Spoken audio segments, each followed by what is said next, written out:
Nah, kadang-kadang gue lagi stres ya, gue buka boxnya, gue cium baunya lagi, happiness itu balik loh, Wi.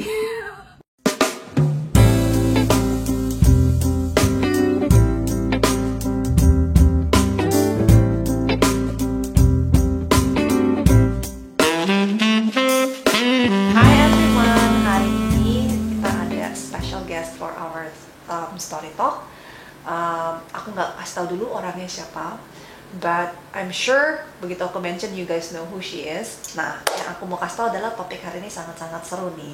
Topiknya adalah how to budget if you are a shopaholic. Nah, untuk teman-teman yang shopaholic, ini wajib nonton ya.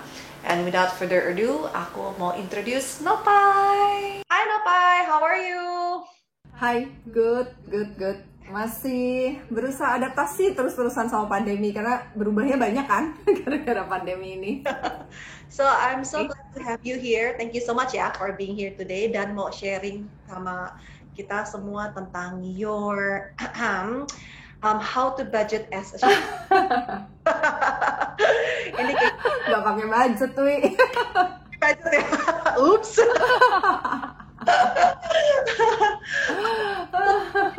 Can you tell us more kayak journey-nya lu tuh di in your career itu seperti apa, or your journey so far lah gitu. Oke. Awalnya tuh gue sempat kerja 4 tahun. Jadi yang dimaksud dengan kerja adalah gue kerja, bukan bikin bisnis sendiri gitu. Jadi pertama tuh gue pernah di consultant company, dan itu tuh gue ngurusin software buat manufacturing as a consultant. Terus habis itu gue juga pernah di bagian operational, which is logistik, warehouse, di TV cable company waktu itu. Terus habis itu gue baru deh habis dari situ sekitar 4-5 tahun tuh kerja, gue set up new company, which is tapi company-nya tuh bukan beauty ya, kontraktor company, bareng sama adik gue dan om gue. Itu lumayan lama tuh, berapa tahun ya gue nge-setup itu. Ya lumayan lah lama sampai udah settle. Abis itu gue married, terus ternyata pada perjalanan gue punya anaknya rada susah, rada lama lah untuk kemudian hamil dan punya anak. Jadi pas begitu udah hamil gede, punya anak, gue memutuskan berhenti dulu deh gitu, berhenti kerja dulu. Jadi gue sempat vakum tuh 3 tahun. Pas vakum 3 tahun itu, terus gue join sama Female Daily sampai sekarang udah 8 tahun di Female Daily. Wow. Jadi langsung orang hitung, hah? Yang ini aja 5 tahun, 8 tahun, banyak banget ya. Berarti udah umur berapa nih? Kan siapa berapa umurnya 26 ya? Kemarin berapa? Tiap lilin 27 padahal, tapi orang bingung mau kerja udah lama banget ya. So, jadi di Female Daily kan lo kan sebagai operational director. Nah, itu hari-hari tuh nggak what does an operational director do? Oke, basically sih semua operational tuh lebih di back office ya gitu. Jadi kan sebenarnya kalau kayak Female Daily kan orang kalau ngelihatnya sebagai media, ada editorialnya, ada managing editor dan segala macem. Terus orang misalnya ngelihat Female Daily tuh lebih ketemu orang sales, ketemu apa, malah mungkin ketemu gue agak jarang gitu. Jadi kayak gue tuh yang orang di belakang layar. Basically yang paling banyak diurusin sama gue tuh biasanya berhubungan sama HR, finance. Terus ada beberapa department tuh yang memang kayak event gitu tuh under gue juga. Jadi ya basically sih make sure bahwa nih di depan-depannya meskipun kelihatan bagus, tapi di belakangnya juga operasionalnya tetap jalan dengan baik gitu loh. Sebenarnya lebih ke situ. Jadi yang dilakukan ya sebenarnya kayak rumah mesti bersih, yang sapu-sapu gitu loh, Wi.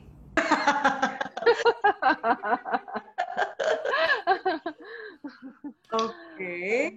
Jadi hari-hari itu ngapain sih lu meeting, ketemu orang gitu? Biasanya ngapain gitu? Syuting gitu. Oke. Ya karena kan sebenarnya kalau di Female Daily semua orang harus jadi talent. Syuting itu part of our job lah. Hampir semua pasti ikutan syuting. Kadang-kadang mesti terlibat di sosial media dan segala macam. Review produk itu kan sebenarnya kayak mau jenis job desk tuh apapun itu akan ada di job desk lo gitu kalau di Female Daily gitu kan. Nah tapi tipikalnya sih gue biasanya kalau kayak meeting tuh mostly juga meeting tuh udah banyak yang udah di setup kan dari minggu lalu. Jadi gue udah bisa lihat kalender gue, oke, minggu ini meetingnya apa aja nih. Terus abis itu biasanya kalau pagi, gue tuh tipe orang yang morning person. Jadi mostly tuh gue start bisa dari jam 8 atau 8.30. Nah, gue tuh udah akan mulai cek email dulu nih. Oke, mana email yang bisa gue reply cepet, mana yang nanti perlu gue bikin notes, bahwa gue perlu berpikir lebih panjang untuk reply emailnya segala macam. Dan biasanya tuh dalam satu hari, at least ada 2 meeting lah, 2-4 meeting gitu. Dan unfortunately sih di masa pandemi ini tuh sebenarnya meeting-meeting ini lebih bikin capek, karena kan lu depan layar kayak gini kan. Jadi kadang-kadang ya sinyalnya jelek, ngomongnya mesti diulang-ulang, terus atau kadang-kadang orangnya nggak bisa nyalain kamera. Padahal kan kadang meeting itu kan karena saling ngelihat lebih gampang kan nangkep maksudnya daripada cuman lewat voice doang. Tapi ya udah mulai adaptasi lah. Jadi tipikal kayak gitu sih. Biasanya terus gue akan nge-review, kan Female Daily itu selalu punya banyak project, akan nge-review project-project itu dari new project, perkembangannya seperti apa. Terus kan pasti akan set goal, apakah itu udah sesuai dengan goalnya, progresnya, kayak gitu-gitulah. Tuh, jadi banyak meeting, email, WhatsApp reply, ya itu WhatsApp pun part of job kan sekarang. Iya benar. Nah, jadi tuh when did you realize kalau lu tuh shopaholic? Waktu gue dikasih topik ini, wow, baru kali ini nih ada yang minta topik as a shopaholic. Ya gue bukannya sering juga ya gitu. Terus gue jadi sadar, oh iya, gue kan emang di bio-nya gue di Instagram, gue put bahwa gue a shopaholic gitu. Tapi begitu di konteks sama tim elo, sama Maria, gue langsung googling, what is shopaholic? Gue cari lagi, Bo, definisinya gitu ya. Supaya gue nih jangan-jangan gue salah nih ngeklaim diri gue sebagai shopaholic gitu. Terus ternyata definisinya adalah impulsive buyer kan, shopaholic itu. Jadi menurut gue nggak masalah ya, misalnya lu cuma beli barang kecil-kecil, tapi kalau nggak di plan ya you're a shopaholic. Lu beli barang mahal ya lu shopaholic kalau nggak di plan. Tapi lu beli barang tiap hari dan banyak pun selama itu lu plan dengan baik dan benar, lu bukan shopaholic loh sebenarnya, karena lu udah plan gitu. Jadi si impulsifnya ini yang bikin orang dibilang shopaholic gitu ya. Terus setelah gue tahu, ini kerjanya beli ya, itu bukan shopaholic. Bukan shopaholic ya, groceries kan perlu kan, groceries. Nah, terus gue jadi mulai mikir, oke, gue masih shopaholic nggak ya? Sebenarnya masih boleh dibilang masih sih. Nah, terus tadi balik ke pertanyaan lu, kapan gue realize bahwa gue shopaholic gitu? Sebenarnya kayak ada satu momen tuh yang bikin bahwa gue tuh memang kayaknya ini tuh waktu gue pertama kali kerja, pertama kali kerja kan gue pertama kali dapat duit ya kayak lumayan lah gitu ya, dapat gaji kan. Gue dapat gaji berapa bulan kerja, terus gue ditawarin bikin kartu kredit. Seneng banget dong, kayak kartu kreditnya nggak ngikut bokap nih, ini kartu kredit gue sendiri gitu. Terus abis itu akhirnya gue bikin kartu kredit. Terus tapi dengan kayak naif banget ya gitu, kartu kredit dipikir ya pokoknya tinggal pakai gitu ya, nggak mikir at the end lu mesti bayar loh gitu ya. Pas lagi nggak berasa, happy aja. Pas lagi pakainya nggak berasa, sampai di kayak lagi 1 kedua tuh kayak gue masih ke handle langsung, kayak loh kok banyak juga ya pakainya, tapi gue masih bisa bayar gitu. Sampai ada di satu titik gue nggak bisa bayar, jadi gaji gue dan uang gue tidak bisa membayar si kartu kredit ini gitu. Sampai what? Ini gue mesti bagaimana? Gue nggak bisa bayar gitu. Ternyata gue udah spend lebih dari yang sanggup gue bayar. Itu tuh sebenarnya kayak di satu titik bahwa satu gue sadar bahwa pemakaian kartu kredit tuh nggak kayak gitu ya. Bukan lu asal gesek terus lu nggak bayar gitu. Ada sesuatu yang at the end lu mesti settle. Dan juga gue realize bahwa ya emang gue tuh impulsif banget gitu, nggak mikir aja gitu, kayak udahlah cuma 200.000, begitu 200.000-nya 10 jadi 2 juta kan sebenarnya gitu. Kadang-kadang kan kayak gitu. Itu sih titik gue realize bahwa gue itu emang seneng belanja, tapi ya bukan berarti gue harus menceburkan diri gue ke dalam kesulitan kan, dimana akhirnya gue nggak bisa bayar gitu belanjaan gue. Gitu. Jadi realize-nya udah cukup lama, Wi. Tapi bukan berarti gue berubah sih. Nah, jadi tuh itu lu shopping itu, I mean, oke, semua orang kan punya istilahnya apa ya, Achilles heel-nya kali ya, kayak kelemahannya lah. Mungkin some people senengnya itu ada yang makan, ada yang shopping, ada yang marinya mungkin outdoor, ketemu temen, ngumpul, whatever lah gitu. For you maybe it's shopping, kalau buat gue mungkin makan coklat gitu kan. Nah, jadi itu what do you get? Maksudnya pas shoppingnya ini nih kayak apa sih gitu? What do you get? Apa sih gitu feeling yang didapetinnya gitu loh? Happy sih ya. Emang gini. Jadi kalau gue ngelihat patternnya gue adalah semakin gue stres, semakin gue akan mencari barang yang oke, bisa gue beli dan menghibur gue gitu saat itu gitu. Ada beberapa barang yang kayak cukup spesifik tuh kayak ya gue happy aja gitu kalau gue bisa beli gitu. Contohnya yang paling sering bikin gue happy adalah satu tas. Pada saat lu beli tas, terus lu buka dari boxnya dan lu mencium bau kulitnya, itu tuh kayak, lu tau gak sih, addicting banget tuh buat gue. Tapi pernah nyadar nggak? Kayak masa ada beberapa tas itu tuh kayak itu tuh good quality, good leather, bahkan kayak sampai berapa bulan, sampai berapa tahun tuh si bau kulitnya nggak hilang kan, kalau lu keep dengan baik dan benar gitu. Nah kadang-kadang gue lagi stres ya, gue buka boxnya, gue cium baunya lagi, happiness itu balik loh. Jadi dari baunya ya? Ya meskipun itu bukan, maksudnya gini loh, kan memang gue juga salah satu orang yang lumayan ke-trigger kayak oke, nih bau parfum ini mengingatkan gue kan ini, bau makanan ini yang mengingatkan, nah itu part of it gitu loh. Jadi leather dan tas itu tuh salah satu yang buat gue bisa bikin kayak gitu. Ada beberapa tas tuh misalnya pas belinya tuh memang lagi liburan, misalnya di Hong Kong, lagi liburan di mana, jadi pas kebuka tuh kayak momen happiness itu tuh kayak balik lagi gitu, the feel saat gue beli tas itu gitu loh. Interesting.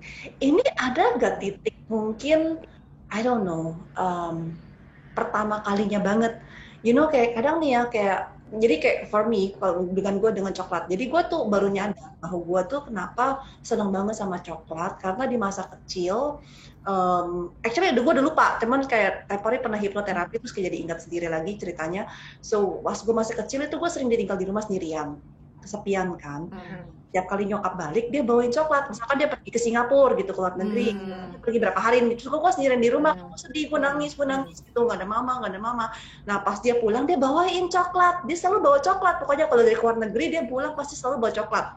Nah jadi gue jadi seneng kan, ya mungkin satu seneng ya ketemu nyokap gitu kan, udah kangen gitu. Terus kedua karena setelah ketemu kangen dikasih coklat dan gue makan coklat, gue jadi associate coklat itu bring me happiness, maksudnya mengingatkan gue bahwa ya ketemu nyokap atau gimana, that feeling gitu loh. Jadi tapi gue udah lupa yang cerita itu, gue udah lupa. Kalau gue cuma taunya gue doyan coklat aja, gue lagi sedih gue cari coklat, gue lagi happy gue cari coklat, soalnya coklat brings me joy. Nah for you ada gak sih spesifik insiden, mungkin kalau diingat-ingat lagi gitu, spesifik insiden yang bikin kayak this feeling? Kalau kayak ada, kan lu menyadari itu karena pada saat lu hipnoterapi kan, jadi kayak oh ternyata ada masa kecil lu yang men-trigger kenapa lu suka banget coklat.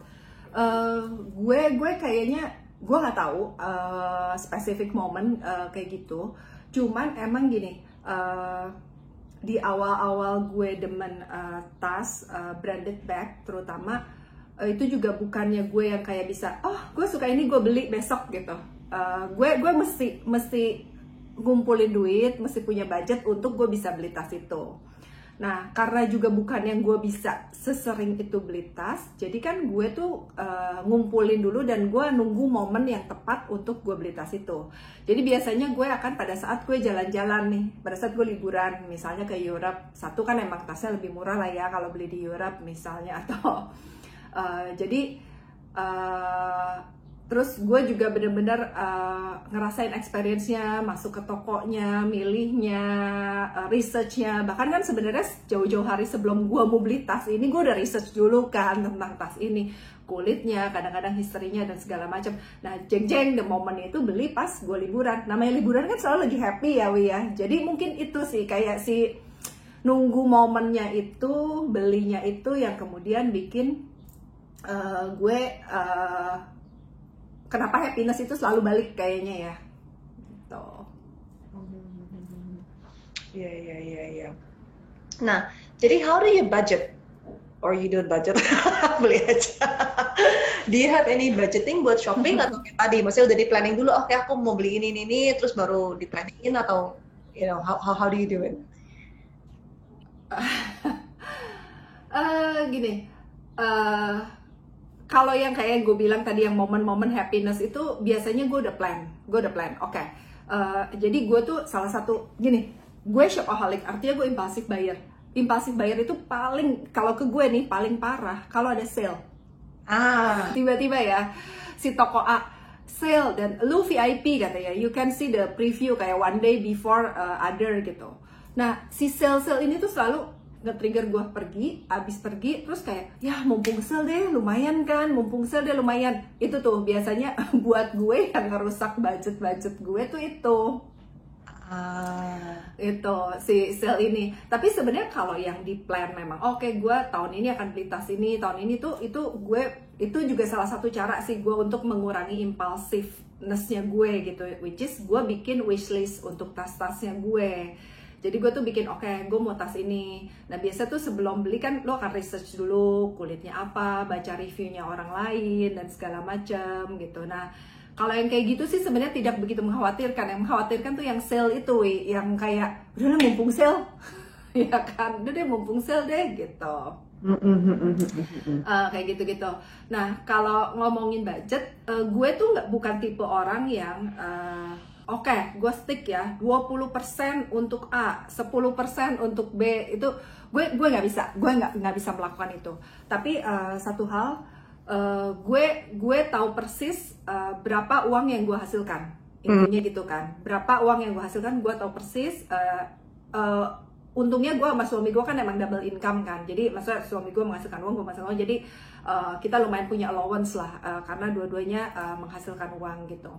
Mungkin karena itu juga, jadi kita nggak pernah yang budgetnya strict. Nah, menurut gue juga salah satu yang mengurangi impulsiveness gue dalam belanja adalah responsibility dalam arti gue udah punya anak dong, anak gue mesti sekolah, anak gue mesti kuliah, dan karena cuma satu juga anaknya ya, terus gue juga pengen yang the best for her kan. Nah itu responsibility itu yang kemudian membuat oke, gue harus menyisihkan uang sekian supaya diinvestasiin supaya nanti buat biaya sekolah anak kan.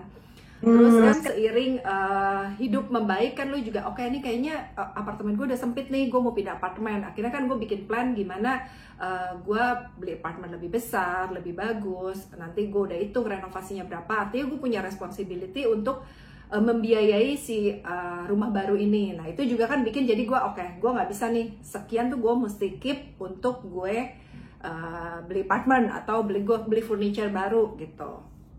Kayak gitu-gitu. Terus plus kan gue juga, kita sekarang ada mbak, ada sopir, artinya gue punya responsibility terhadap mereka kan. Jangan sampai gajinya mereka gue beliin tas dong gitu. Jadi ya gue itu semua, jadi ini sebenarnya menurut gue responsibility ini tuh baik gitu untuk kita, yaitu yang bikin gue bikin budget. Jadi gue udah tahu oke, gue cuman punya berapa nih yang bisa gue spend untuk impulsiveness-nya gue ini. Tapi satu juga, meskipun gue gak suka bikin budget, gue tuh suka banget mencatat pengeluaran gue di Excel. Gue udah coba berbagai apps, banyak kan tuh apps yang buat financial spending segala macam. Somehow entah kenapa gue gak bisa keep up dengan si apps itu, padahal sejauh handphone ya. Tapi entah kenapa kalau gue bikin di Excel dengan apa yang gue mau, itu tuh kayak gue lebih komitmen aja gitu. Jadi gue bikin berdasarkan kategori nih, kategorinya tuh misalnya satu kategorinya rumah, groceries, food, terus ada kategori beauty dan ada kategori impulsiveness-nya gue gitu. Jadi setiap kali gue habis beli apa, every single day itu gue catet, bahkan keren banget loh. Kayak gue gue spend kayak misalnya hari ini makan 133.000, gue catet loh, termasuk tipsnya gitu loh. Dan itu tuh sebenarnya lumayan bikin begitu lu 1 bulan, lu akan ngerasa gue nggak belanja apa-apa loh bulan ini, tapi kok habisnya banyak ya gitu. Nah di situ tuh bener-bener gue bisa lihat gitu, ternyata lu setiap kali makan tuh 100.000 loh, jadi lu kan makan sebulan 60 kali, itu udah 6 juta loh gitu kan misalnya. Kayak gitu-gitu, itu kan sesuatu yang lu nggak sadar kan, karena kecil-kecil banget dan setiap hari gitu. Atau contohnya kayak ke groceries gitu, kayak groceries gue misalnya seminggu 2 kali, gue cuma 300.000 kok, cuma 600.000, cuma berapa, tau-tau begitu lihat, oh ternyata groceries lu tuh in 1 month, lu spend kayak 10 juta sampai 15 juta buat groceries gitu. Yang padahal kayaknya tuh kayak cuman pokoknya nggak sadar. Jadi si Excel itu juga membuat gue ngeliat gitu, bahwa oke. Nah terus dari Excel itu tuh gue olah tuh yang mana yang sebenarnya tuh ini gue nggak perlu loh, ini cuman karena gue impulsif aja, karena gue mau aja. Nah itu tuh gue akan lihat nih, kalau gue nggak impulsif sebenarnya gue bisa keep sekian juta gitu loh, kalau nggak. Jadi setiap bulan tuh gue kayak nge-review diri gue sendiri gitu loh. Itu juga gue lakukan gitu. Nah dengan kayak gitu gue kayak ya sebenarnya membaca diri sendiri lah. Lu kebayang gak nih impulsiveness lu tuh 30% dari spending lu bulan ini loh. Jadi kan itu kan akan bikin gue sendiri, oh oke deh bulan depan gue nggak ini. Tapi gue sendiri menyadari bahwa gue bukan tipe orang yang makin kayak misalnya, oke, lu mesti ngirit, lumayan kan nih bisa buat beli ini, bisa buat beli itu gitu. Malah makin gue berusaha ngirit, makin gue impulsif karena gue stres, gue mesti ngirit gitu loh, Jadi yang gue lakukan adalah memang gue juga bikin kayak punya budget. Oke lah, gue boleh impulsif deh bulan ini sekian yang gue boleh spend. Jadi gue kayak ngasih reward ke diri sendiri gitu loh. Nah itu tuh malah kadang-kadang nggak gue spend karena kayak gue feel relax gitu loh. Gitu. Terus jadi salah satu triggernya lebih ke stres gitu. Jadi kayak stres dan suka ya gitu, stres sih. Stres itu kayak bikin kayak stres itu kan artinya lu nyari sesuatu untuk lu melampiaskan dan mencari rilis dari si stres itu kan. Mostly itu shopping gue. Okay, that's very interesting. Jadi kuncinya adalah satu, be aware dulu ya, be aware dan lebih mindful. Jadi dengan melakukan si Excel-nya itu kan jadi dilihatin nih, oh ternyata spendingnya ini, makan segini, grocery segini, apa ini, apa segini, apa segini, apa segini. Terus at the end of the month kayak di recap, ternyata kerasa udah spendingnya begini-begini untuk yang mungkin ada yang necessities, ada yang oke ini mungkin nggak penting-penting banget gitu. So by doing that lebih aware. Terus kedua lebih kayak jangan dibikin nggak boleh karena dibikin gitu malah jadi kepengen. Tapi untuk ngadepinnya adalah create a budget. Oke, untuk sebulan ini I give myself allowance sekian banyak supaya ini bisa dipakai buat so-called impulse buying-nya. Dan karena you don't feel stress about it, so malahan itu kadang bisa nggak kepake gitu ya. Oke. Any other tips mungkin untuk bagi teman-teman yang lagi struggling with this shopaholic thing? Soalnya gue berasa nih semenjak WFH semua orang tuh jadi shopaholic. Benar. Setiap hari ada kiriman dari Tokopedia ya? Iya, hampir setiap hari itu selama 2 bulan itu pasti ada kiriman datang. Yang dulu tuh mungkin sekali 2 kali gitu. Ini sekarang setiap hari kayak gila. Ini menyeramkan. Mungkin any last tips buat teman-teman yang masih struggling with their shopping addiction dengan klik jari? Gini, sebenarnya gue di luar kesenangan gue spending, sebenarnya gue juga seneng invest sih, Jadi kayak gue juga berpikir gitu. If you want to spend more, you have to get more gitu. Jadi ya lu mesti punya penghasilan lebih kalau emang lu pengen bisa fulfill hasrat lu belanja gitu. Ada yang misalnya gue ngelihat investasinya tuh jangka panjang, contohnya kayak reksadana, atau ada punya share di beberapa company gitu ya. Itu gue jadi kayak ada duit memang gue alokasiin untuk gue invest. Nah sebenarnya ini lagi di masa ini, selain lu bisa dengan gampang ngeklik belanja di Tokopedia, lu juga dengan gampang bisa beli saham, that's a good tip. Sebenarnya. Dan sebenarnya yang gue pelajari, klik beli saham. Nah sebenarnya yang gue pelajari juga sebenarnya masa krisis ini itu tuh masa dimana saham tuh bergejolak kan, naik turun tuh cepet banget. Yes. Nah sebenarnya kalau lu punya waktu, lu mau spend, you can get kayak dikit-dikit dari si saham ini. Tapi satu sih emang kuncinya jangan maruk, intinya jangan maruk. Dan sebenarnya dengan uang yang udah alokasiin untuk lo beli saham, itu salah satu yang gue lakukan juga sih di masa pandemi ini. Dimana karena kan juga lebih banyak di rumah, gue bisa remind gue, oke, cek nih saham jam 9 gitu. Karena biasa buka pasar jam 9 kan gitu. Nah, kalau gue justru ngelihatnya, kalau lagi krisis, lu boleh mainin tuh tiap hari jual beli dikit-dikit gitu ya. Tapi begitu sebenarnya ekonomi stabil, which is itu yang kita harapkan, kalau gue akan prefer beli saham blue chip untuk long term atau reksadana untuk long term sih. Kalau gue gitu ya. Jadi ini mainin saham tuh kalau buat kita yang bukan pemain saham, yang cuma buat investasi aja, cuma bisa terjadi saat krisis sih kalau menurut gue gitu. Setuju sih. Jadi menurut gue untuk gini, shopaholic itu selama lu bisa manage, kalau bisa manage bukan shopaholic ya maksudnya. Jadi ya memang kalau lu pengen spend lebih, lu kreatif juga cari cara untuk lu bisa dapetin uang lebih kan untuk ngebiayain spendingnya lu gitu. Jadi itu I think ini yang paling penting sih. Oke, guys, kalau kalian nggak nonton the rest of the whole story talk, nonton aja bagian sitinya. Ini yang paling pentingnya, which is kalau misalnya mau jadi shopaholic, it doesn't matter. Yang penting cari duitnya lebih banyak lagi supaya you can spend it.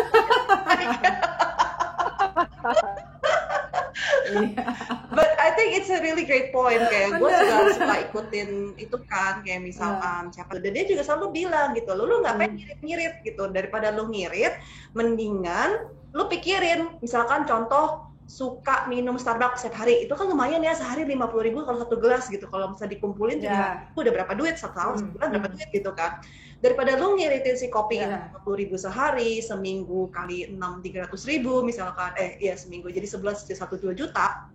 Daripada begitu, mendingan lu pikir, apa sih yang gue bisa lakukan supaya gue mendapatkan passive income sebesar 1 juta, whatever itu buat uang kopi. Jadi ya udah, boleh beli kopinya, tapi lu pikirin passive income-nya gimana gitu loh. Jadi ada investment kah, apakah supaya itu yang kasihin si jajannya sejuta ini loh buat kita belanja si kopinya ini gitu. So I think that's exactly what you said kan tadi kan, yang lu bilang tadi investasi lah, which I think is the most important point dari semuanya.